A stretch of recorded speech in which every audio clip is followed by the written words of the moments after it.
Hi friends, నేను ఈరోజు బీరకాయ తొక్కు పచ్చడి చూపిస్తానండి. నేను వచ్చి 2 బీరకాయలు తీసుకున్నానండి. వీటి తొక్కు తీసి పెట్టుకున్నాను. చూడండి, ఈ తొక్కుతోనే మనం పచ్చడి చేయాలి. దీనికి వచ్చి కొన్ని ఎండుమిరపకాయలు, 2 టమాటాలు, కొన్ని పల్లీలు, కొంచెం కరివేపాకు, కొన్ని ధనియాలు. ఈ తొక్కు తీసి ఇదిగో చూడండి పక్కన పెట్టుకున్నాను.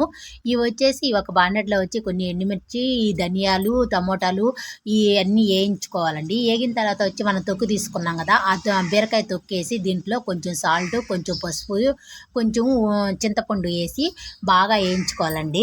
తర్వాత ఇది వేగిన తర్వాత మనం పక్క తీసుకొని పెట్టుకొని చల్లారిన తర్వాత మిక్సీ పట్టుకోవాలండి. ఇది ఈ విధంగా వస్తుంది. మిక్సీ పట్టిన తర్వాత వచ్చి ఒక బాండ్లో పెట్టుకొని దాంట్లో కొంచెం ఆవాలు, మెంతులు, జీలకర్ర, కొన్ని ఎండుమిర్చి, కొంచెం తెల్లగడ్డ, పప్పు ఉంటే శనగపప్పు, కొంచెం కరివేపాకు ఇవేసి బాగా వేయించుకోవాలండి. ఇది వేగిన తర్వాత వచ్చి కొంచెం ఇంగవ కూడా వేసుకుంటే టేస్ట్ బాగుంటుంది.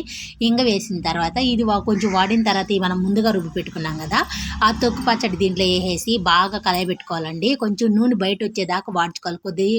కొద్ది లేటే అవుతుందండి ఇదంతా బయట వాడేలాగు. ఇది వచ్చి 1 మంత్ దాకా నిలవ ఉంటుంది. చాలా టేస్టీగా ఉంటుందండి. ఒకసారి